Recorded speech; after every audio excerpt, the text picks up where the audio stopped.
Richard Duncan is a professional encourager. He's chosen to dedicate his life to being a listening ear and giving people hope when they need it most. Make sure you subscribe and be sure to share this episode with a friend who you'd like to encourage too. Welcome to another episode of the Somebody's Son podcast, where biting your tongue is never allowed.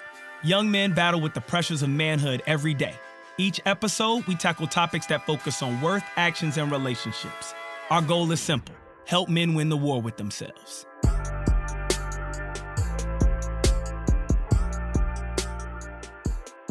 You said something. You said your dad, not only did he not advertise, but he wanted to love you so much that it never came into question. Yep. Did he succeed in that regard? Oh, 100%. And not only that, my biological dad, I will never forget, at the court, was in court, and it wasn't like a bad court case. He was just for the adoption and everything. Sure. And so he came in and he looked at my biological dad. He's like, I never want you to give a penny to them. I don't want you to pay child support. My mom did. My mom's like, no, let's get this money. Like, forget him. All this torment she put me through for years. But my dad's like, no, I got it. Like, he said, if as a man, if I came into this marriage knowing that you had 2 kids, if I can't take care of all y'all, I don't need to be here. And so he straight up, and at the time, I'm 7, 8 years old. I'm like, oh, it sounds good. I mean, I didn't know. Yeah, you're not really conscious. Like, I didn't really know what that really meant until, honestly, in college and after college. And I was like, yo, what he did was insane. As a black man during that time with 2 other kids that's not yours, that's tough. Yeah, I feel like you gotta let go of all the ego. I would actually start before that. Taking care of 2 kids, period, right, is already a difficult. And in his mind, how he viewed it, he never knew his dad, never had a dad. His dad has never been in his life. To this day, he don't know who his dad is. So his whole mission in his life was not to be like that. I agree with that. I think guys that, I can't speak for the guys that their father was in their life 100% of the time.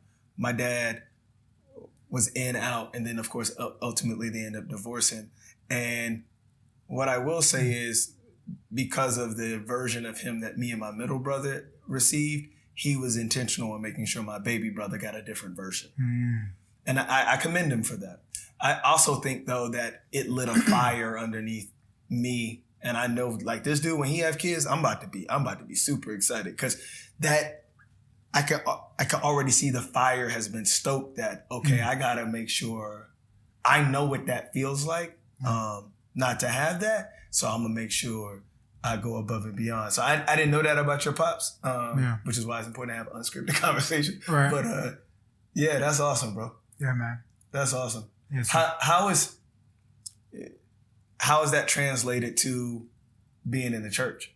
Because not only is your father's reputation far and wide in the sports world, but now that has transcended because he's also in the faith world.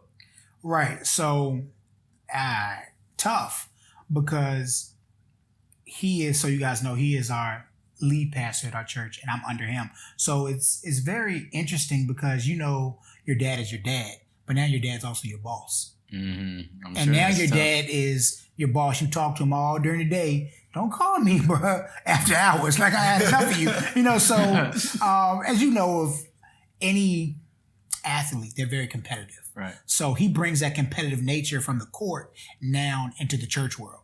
And it's a great thing. The congregation loves it, but it also can be a wheel that's hard to turn because he's so competitive.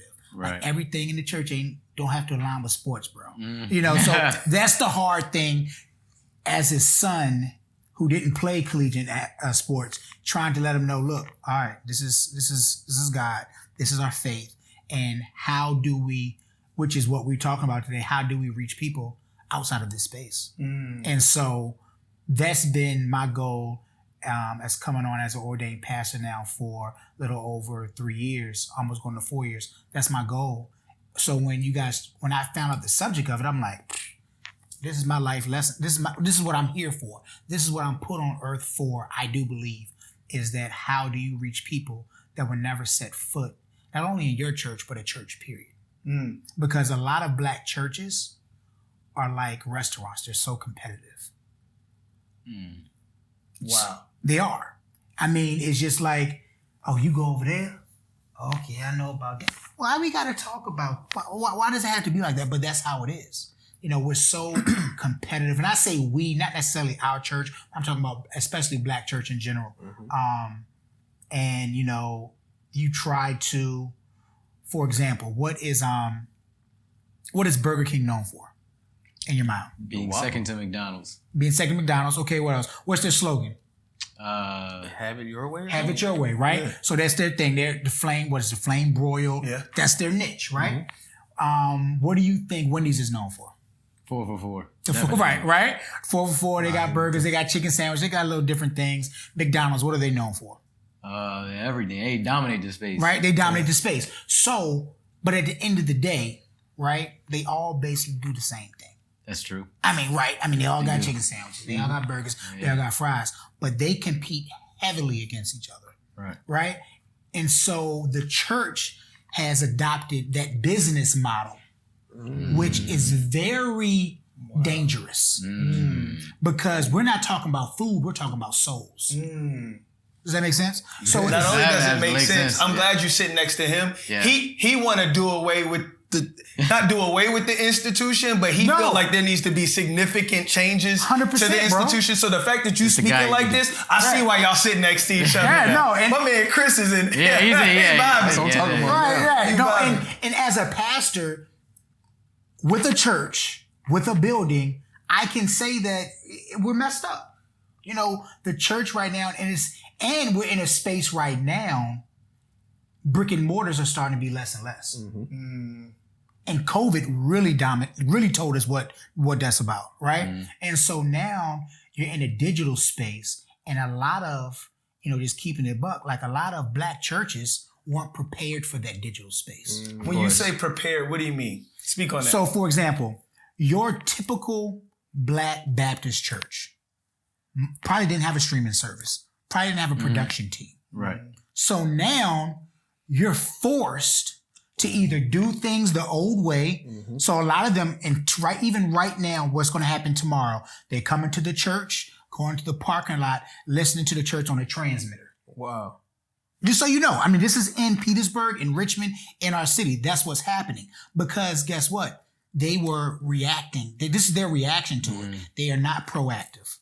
Right? And I mean, a lot of society isn't, right? So you also have a lot of your churches who had a little team. You know, they were doing a little something on stream. Now had to spend big money for your stream, for your cameras, for your lights, for a person to run it. But now they have to spend this money, but guess what's not coming in as much no more? Money. Right. So guess what a lot of them are doing now? What?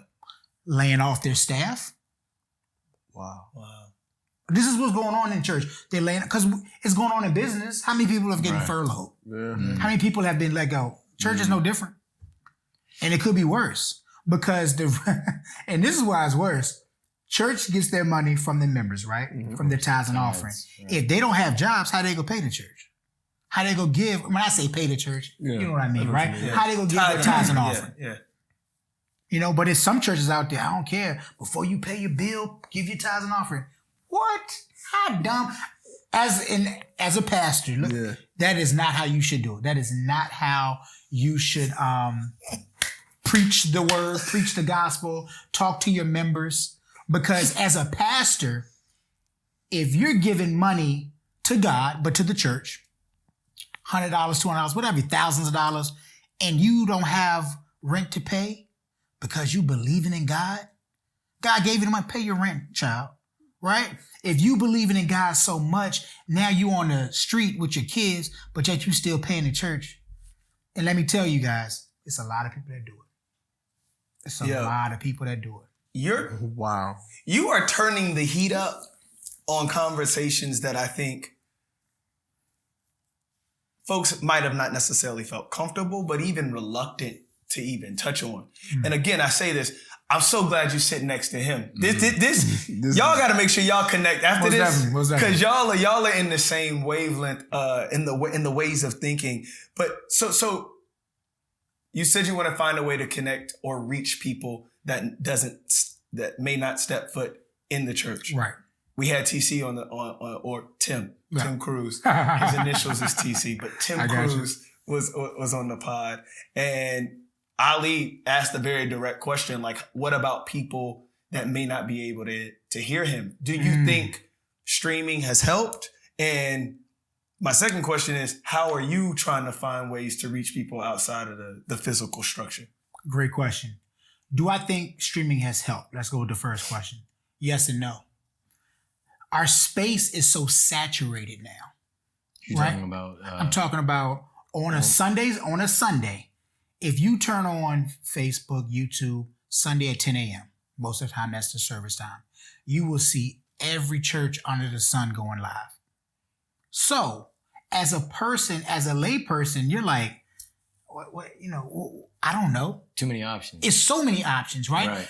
But that's what you have right now. So, how does a church get your attention? Cut through the noise. Huh? How the church cut through the noise. Right. Common theme. It's interesting when you look at You're right. too many people who have too many options. Normally, the decision that they make, the quality is lower, right? So I wouldn't want that to happen for anybody that's, trying to figure out, where's the best place for them to, go listen to sermons and stuff. So please answer that. How do you cut through the noise? So not only that, if they have all these options, sometimes they just say, forget it, I don't want none of it. Right. And then as a church, as a pastor, what do you do with that? Right. So how do you cut through the noise? Number one, you have to be genuine. It's too many. You said this earlier, and I'm not going to name the pastor's name. If you want to, you can. That's their pastor's style. He's getting a lot of publicity. A lot of people like him, but that's not your thing. Right? Yeah. Right. So, but just stick with that. Right. Yeah. But you have somebody else who all they want to hear is, how can the Lord bless me financially? Right? Those are called your prosperity preachers. That's a term for that? There's positions for preachers? Oh yeah. I mean, so that is their type of church, right? They're called the prosperity churches. Their message is, and it's not saying it's a wrong message or right, that's for you to decide, but their message is, the more you give, the more God's going to give to you. Some people like that, because why? Our society, the American dream, is about the almighty dollar, right? That's what they teach us. So that's how they're cutting through the noise. They're cutting through on the money side. Some people are cutting through on the visual side. Let's have the props. So I'm a preacher. I'm going to tell you right now, I preach with props. Number one, this is my reasoning. Everybody's not an auditory listener, and that's not how they learn. Right? If you were in school and somebody has talked to you monotone all day, you'd be like, what is this, right? Some people are visual learners. They like, they get bored really easy. Somebody is sitting up there. They like to see things. They like to see graphics. It catches their attention, especially in this social media world that we live in. Right. This is in our hands all day, every day. Right? So how you catch those people. So that's how I do it when I preach. However, some people don't like the props, right? Just like you may not, I ain't feeling Burger King today. Let me go ahead to McDonald's, right? So how do you, this is every church's issue. Problem, or it can be a good problem or bad. How do you keep that person from coming back over and over again when it's so many other choices? It's interesting when you put it like that, and you mentioned earlier that churches, especially Black churches, have sort of started to adopt this restaurant business model, right? Yeah. And the way you're talking about retaining, people who come to the church sounds like we're in a consultancy room and they're talking about customer retention for CSM or something like that. You know what I mean?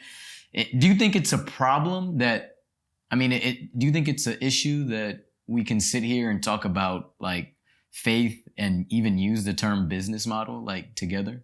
Do I think it's a problem? No, I think it's a problem when you don't do it. Okay. And this is why I say that. the black church for so long was founded. How the black church was founded, it was founded upon us coming together for hours. Because when we're together on the outside, here, we're safe here. This is a safe place. So I don't know if you guys were growing up, if you went to church. We went to church for hours. And that was normal for a person growing up, especially ask your parents. They were in church, revival service, Bible study, choir rehearsal. They were in church all week, all day. Sundays, they would have dinners for them, right? After service. This is not now, but this is what it used to be. I remember that in my lifetime. Right, right? Yeah. This is all news to me. Right, so you'll have you have vocational school, then after that you'll have the word, then after that you'll go downstairs in the fellowship hall and you'll eat, then after that you may have an evening service. You're in church all day. Why? Because that was a safe place years ago for African Americans to come and be safe because the outside world wasn't accepting to them, right? Mm-hmm. So now that's our tradition. That's embedded in our ancestors, in our DNA. So now breaking that tradition, especially for your mom, dads, and grandmas, they looking at church now like church is, if you're in church for over an hour and a half, something's wrong. The tradition of the past, if you're in church an hour and a half, we just getting started. Wow. That's how it is. And you have to adapt to the new business model of church. How can I get God? How can God reach me? How can I get something from God and I don't have to be there the entire time? Mm. Just like in school. You don't have to be, you could get one if you learn something math equation. You don't have to learn all this. If you learn they tell to write you there, you got it, right? But they try to draw it out because this is your safe haven. Yeah. One thing I find very interesting is it sounds like churches, and especially the black church, is in a tough spot because on one end, when you say when you run a church like a business, I'm kind of like, churches shouldn't be run like a business because faith and it should just be separation. But then if you don't run a church like a business, it's definitely going to fail. Right. So as being a church leader, it's tough. How do you balance? Like, how do you manage that conflict? Because you not to say you won't have a job, but your actual job is to reach people. Right. You won't be able to do that unless you have the agility, flexibility, or model it as a business. How does this church leadership? I'm pretty sure it's a team of people. Mm. What kind of conversations are you guys having about how do you adjust and how do you make sure that church can survive in the future, in the next 5, 10, 20 years? Great question. My main answer to that is this. A motto that I try to live by: how can I preach and teach people the gospel of Christ without saying one word? That's what every pastor's desire should be. Mm. It shouldn't have to come into the house for you to get ministered to and you to see the God in me. Mm-hmm. So how I do that is simply, and I did it intentionally today, is I wear a cross around my neck. Try to do it almost every day. I try not to wear a diamond cross because it's not about the bling. It's not about the showy. If that's what you do, cool. This is me, right? The cross where it hangs is by my heart. So a lot of times, like if I'm doing stuff, I can feel it, right? So it's always close to me, right? It's close to my heart.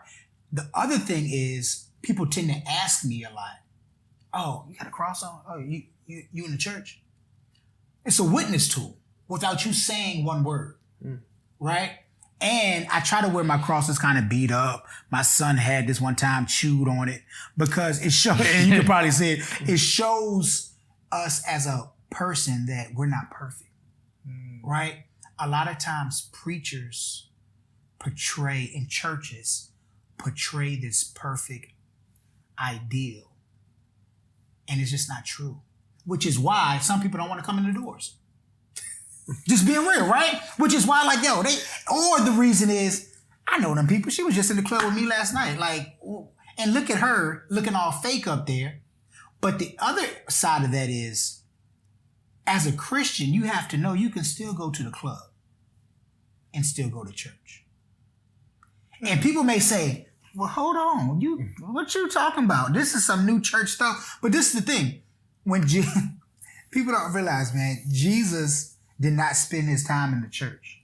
If you really understand where Jesus went, he spent his time with the people that didn't look like him, that didn't act like him. He didn't spend the time with the so-called, they weren't Christians back then, well, with the Pharisees. He didn't spend his time with them people. Why? Because them people were fake. Right? He didn't spend his time. He told them about themselves. Right? And so, as you guys, I don't know if you guys know one Bible story that you may have heard. Jesus comes, this was about to be his last days. He comes into the temple, comes into Jerusalem, riding on a donkey, and he starts flipping tables over. I don't know if you ever heard about do you remember Jesus was mad, started flipping tables over? He was flipping tables over because the church wasn't really the church, right? They weren't doing God's word, right? They weren't about him. They were about everything else, trying to please people. God was like, that's the issue with the church today. A lot of church has gotten into people pleasers, right? So one of the big issues in the church is homosexuality. They don't like to talk about it, especially the black church. Stay away from it. Don't like to talk about it.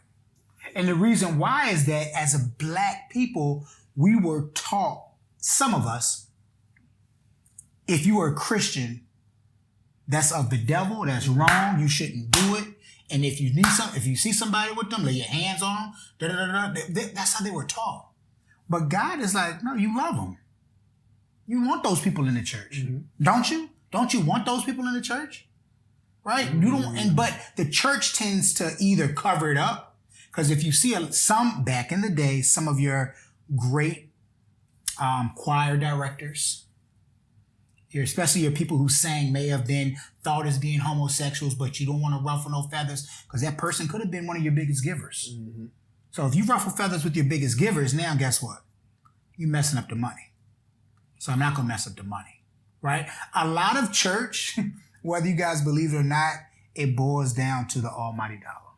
Wow. I was going to say that seems to be, like, it seems to kind of taint how, like, the actual faith-based, like, cut and clear Christianity, or whether it's a mosque or whatever, it seems to actually taint how it's run, right? Yeah.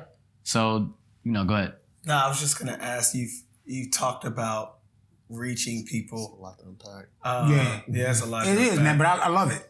You talked about reaching people. We subscribe, I can speak for the three of us and my man G. So the four of us, we subscribe to this idea that it is easier to care about something that you have proximity to. The story that I tell, and everybody can tell their own version, but like my story for me is I remember learning about multiple sclerosis for the first time because one of my friends, his mom, who just happened to be the pastor's wife, was diagnosed with multiple sclerosis. And so prior to that, I didn't know anything about multiple sclerosis, never heard of it. I didn't know it was a disease. I couldn't even spell it, none of that. But because someone that we cared about was diagnosed with it, now I care about it. And so I give to it. I run in those causes. I raise money for those causes, not because I personally received it, but because someone I had proximity to was diagnosed. If you look at how the country continues to, particularly now, I tell people we're writing history, there's opportunities for us to create proximity with folks that are different than us. I've seen a couple pastors lean in on that and forge relationships and be very intentional with churches whose population is very different than their own home church. How do they do that?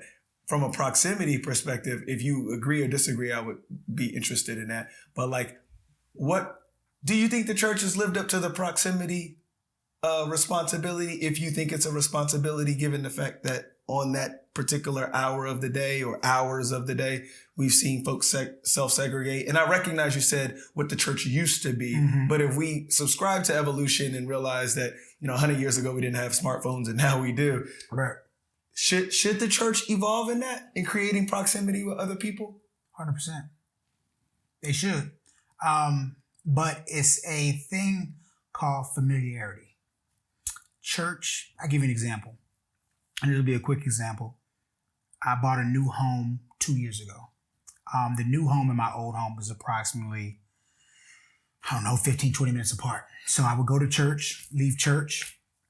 And when I would leave church, sometimes, being in the car, I don't know about you guys, but being in your car is kind of your time to just, I'm away from my kids, time to just. It's a safe haven. It's a safe haven. Sometimes you don't even want to pop in the podcast. You just want to be in your thoughts, just in a zone. Sometimes you don't even know if you're driving right. You just know you got to the next destination, right? Anybody ever been there, right? So I found myself leaving work, leaving the church, and going to my old house, on my way to my old house. Getting off the wrong street, going street. And why did I do that? Because it was familiar. I had this great, beautiful, big house, 3 stories, front yard, backyard, bigger and newer. But I found myself going where I was familiar with. Okay. Right? Because my focus wasn't on what's new, but my focus was on what was familiar. And church today can be like that. We'll talk about the proximity. They want to be closer. They want to know the issues. They want to do this. This is all the new stuff. This is what oh yes, I'm focused on, we're going to do that. But the familiar part of it is go back to what I know. Go back to what I'm used to. Go back to what's familiar. Go back, because their focus is not on that. They say they want it, right? Mm-hmm. They say they want to do this. They say, no, I'm changed. And no, as a church, we're going to do this. We're going to do this. But bro, they're not doing it, right? And so one thing that the church, to me, is starting to do better, and y'all can say in y'all's opinion if they're doing it or not. At my church, it's not about the people inside, but it's about the people outside, right? Which is what we're talking about today. So one thing that we did, one thing I did when I came on full-time ministry about 4 years ago, I said, we talk about community a lot, right? Mm-hmm. Talk about this word community, right? Community are the people that's around you, around your location. Are we really reaching our community right here in North Chesterfield? Are we reaching them? And I looked to the lead pastor, and he was like, well, when you put it like that, not really. So my question was to him, one of our mottos is building godly families and doing good works in the community. You may be building the godly families from inside, but we're not doing the good works, right? And guess what? The good works was all about what Jesus was doing in the community. So I said, listen, forget all this inside stuff. Forget the glam, the cameras and all that. We need to go out there. I came back to the staff and told them some numbers. I said, do you know that right here in Chesterfield, right down the street from where we're at, it's a Title I school? He's like, no, what is Title I? I said, that's the first problem right there, okay? It's a Title I school, elementary school right down the street, and we don't help them. I said, everybody should feel sad about that. What is Title I? Great question, young man. Title I, all right, so a Title I school is when the poverty level at that school is below a certain threshold. Okay. And for example, most of those kids are on reduced or free lunch, probably 90 to 100% of the kids at that school. Oh, wow. Okay. Wow. That's a Title I school. You see most of these schools more in your inner city, right? Just being honest. True. This is in the county. That's surprising. This is in the county. Wow. And the staff didn't know that. I said, okay, did you also know that 60% of these kids that go to this school are Hispanic? They was like, no, I thought they were African American. I said, no, they're not. 35% of the kids are African American. The other 5% are other. Had no idea. I said, so we're trying to help people around us, and we don't even know the makeup of the people around us. I said, we have a lot of problems that we have to fix. Immediately what I did, contacted the school. There's a program in these schools called Community in Schools, called CIS. I don't know if you ever... I work with CIS. That's with CIS. Yeah. I immediately got with CIS and said, I just want to apologize to you because we're right down the street. This school, I went to this elementary school when I was younger. I said, we are in the community. We've been here for, at that time, 12, 13 years. And I said, we have not done not one thing with your school. I apologize. And she said, she couldn't understand it, right? But I knew I was apologizing because I know we haven't done our part. And so I went to school. I said, this is what we're going to do. We're going to help you out in all these ways. I'm not even filling in on the ways because I go on and on. But my point is, we have to, when you talk about the inside and the outside, it's all about the outside. Mm-hmm. It's all about showing people who you are. Now, guess what happened since we've been in the school? What? People join the church. It's not one thing. When we go into the school, we don't say one thing about church. Mm. We're just here to help.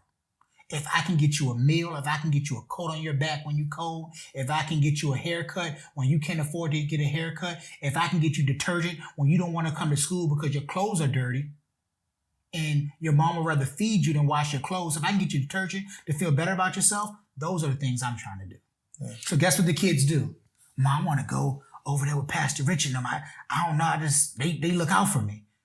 So kids started to come. The parents started to come. And we weren't doing it because of that. We were doing it because we weren't helping our community. Mm-hmm. But now since we're helping, guess what they want to do? Well, what y'all really about? I know y'all giving me stuff and I love it. That's the comfortable part, but let me find out what y'all really doing in here.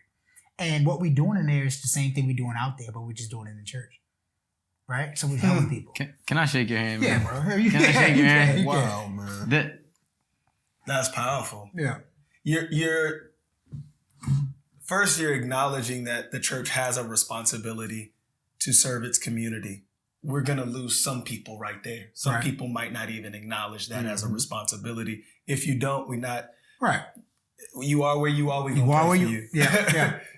But then you're taking a step further. You're saying you're going to be active in the community, regardless if they're members of your church, and they will know you by your works. They're going to know you by your works. That sounds very familiar to a certain character that's talked about in the 66 books. Right. And I think I commend you for what you're doing. I also think that's what's coming next. Yeah. Like I am, despite the amount of social injustice that we see in the world, despite some of the inequality that was handed to the generations, and this is not a blame the generations before us, because I'm not here to blame them. In many ways, do they have their faults? Yes, but they also have their successes. Mm-hmm. And we got to make sure we balance that. But what I'm sensing after talking to you or talking to some folks in law enforcement or even talking to some business owners and even students that are on college campuses right now, it sounds like there's a willingness to grab the baton because it's our time to run the race. Mm-hmm. And that's powerful, bro. Mm-hmm. That's powerful. Like you're saying, okay, this physical structure is not limiting me no more. Forget that. This is cool. We going over there. Yeah. That's powerful, man. Yeah. What I appreciate is the step that you took, the initiative that you took, the intention behind it. It's those steps for your church are magnificent, right? Mm-hmm. On the grand scale of black churches in the country, it's a grain of sand on the beach, but it's necessary. Right. But what I'm getting from this, you're challenging conventional wisdom. You're challenging institutions to be different. But this is what we need. Yeah. I don't see how, one, if the church looks at that as a church problem, then more churches will probably be more in the community. You saw it as a community problem, right? And also a church problem. You were able to find that balance and tie them both together, and now you would be able to see positive results from that. But a lot of churches don't have individuals like yourself who are willing to challenge conventional wisdom. How would you challenge a sister church or another church? How would you challenge a church to take those steps and get more invested in the community? Would you approach it like a business? A business case scenario? Would you? I just want to know what your philosophy would be on how to make that change, because it has to be greater than just the North Chesterfield Church. It has to be bigger than that. Right. And right before you answer, go ahead. I want to revise your question just a little bit, because I feel like you'd be okay with it. Not just churches. Yeah. Institutions in general. Not just churches, like institutions as a whole. Mm-hmm. So whether it's a mosque, no matter what, any social hub, you're challenging that conventional wisdom. What would that challenge be? And only because I've seen you get passionate about it, I know you would go there. Yeah. So and I was looking at my phone because I had something to say. So with that is the challenge to the church is that and this is a challenge that I had to ask my church recently and had to ask myself. know the difference between productivity and fruit. And that's hard, right? I said the same thing. What's the difference between productivity and fruit? A lot of churches think they're producing, things are going well, we seeing things happen, but where's your fruit? Because when you have fruit, they tend to multiply, right? Most likely do you have one orange on an orange tree, right? So I had to ask myself that. So what I did to answer your question is I have gone to other churches. And how I do it, because I heard you ask the question, is how do you do it? So when I go to other churches, I say, how can we partner together to help our community? Simple as that. And if you don't want to help the community, we shouldn't even be talking. Because we're not on the same wavelength. Right? It's kind of like what we were talking about earlier, like the intellectual part. Like, if we can't talk on certain levels, I don't need to be talking to you. You're not in my lane. And that's cool. You in another lane. Right? And so when I go to other churches, and it's interesting, some other churches like, say less, let's do it. Other churches be like, and the churches that will probably say no, but that doesn't stop me from asking. So, because it's a challenge. It's a challenge. Like, if I would be doing me and you injustice if I don't challenge you. Right? So I know a church, they're probably going to say no, but I'm going to ask them anyway. And so I ask, and sometimes I may get a yes, but most of the time I get I don't know, I'll get back with you. We got to think about some things. And at any business, right? Business owners, entrepreneurs, whatever lane you're in, if you want to do something, you will do it. Yep, easy. It's easy, right? It's easy. So when I'm in those rooms and those conversations on the phone, and I hear the hesitation, I know. You tell when people are getting janky. I see your lane, bro, and that's not my lane. Let's move on. But as Jesus always did, I did my job though. I didn't skip over you. I still did it. I'm still doing what Jesus would do, right? And so going to your other question that you asked. What about other entities, not just churches? So, for example, my barbershop. I went to my barber the other day. I said, bro, let's get it. About to be on a podcast. I think they taping. I don't know. They got you right, bro. They got you right. Who's your barber? You're right. And so, I see the page. Right. So I was talking to him, right? And I challenged them. We talk about, and we mentioned we're so interested that I say, this is your pulpit. Because what we even talked about off camera is coming into this conversation. So one thing I asked them, I said, listen, guys, how can y'all help the community and how can we partner together? They was like, we help the community every day. We giving cuts. I'm like, oh, no. How can we help really our community? And so they said, I said, let me just give you an idea.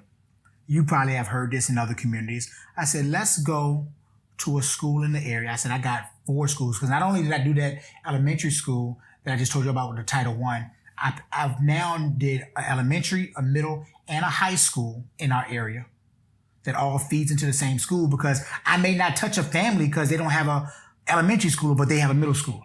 So I'm trying to touch as many people as I can in our community. So now I got those 3, and I got a school in Richmond now that we're doing. So we have 4 schools. So I told them, I said, look, y'all have a great, you have a great thing here, a great skill. Y'all can cut. About 4 or 5 y'all in it. Y'all talk about some great things and some crazy things. And I love it, right? You kind of come in the barbershop just because, I'm about to see what y'all talking about today. You never know what you're going to get. And that's cool. Even as a pastor, I love it. So I told them, I said, how can y'all help the community? And so they said, Rich, what kind of ideas you got? I said, you know what?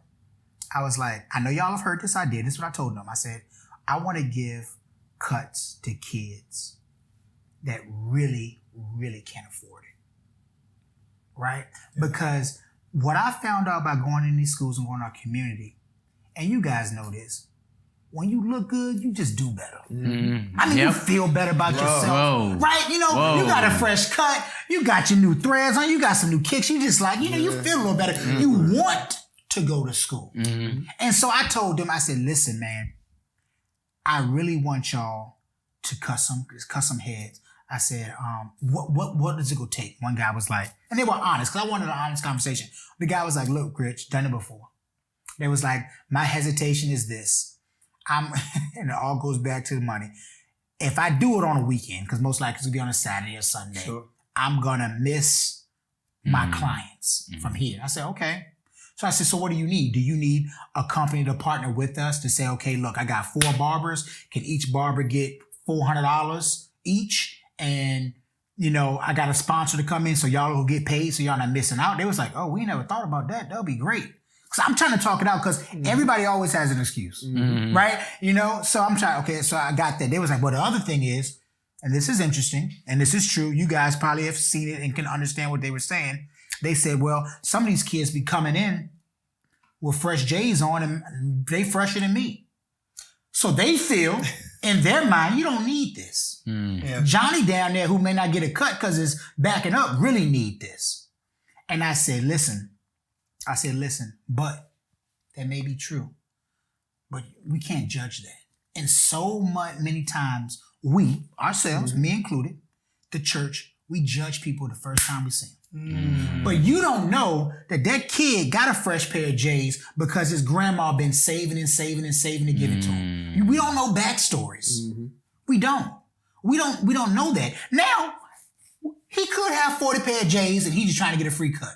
That's not the average kid, though. Exactly, and especially from the area that I'm telling him and about. That's what I love about what you just did. I think a lot of times, I love the fact that you said folks can be judgmental. We got to stop using the exception as the rule. Exactly. Like, and so I'm so glad you called him on the rug for that. Yeah. And again, commendable that you're working in 4 schools. Your barber did get you right. You talked about people feel good. It's not just necessarily feel good. One of my good friends, old heads in Atlanta, one of the coldest barbers in the country, Marcus Harvey.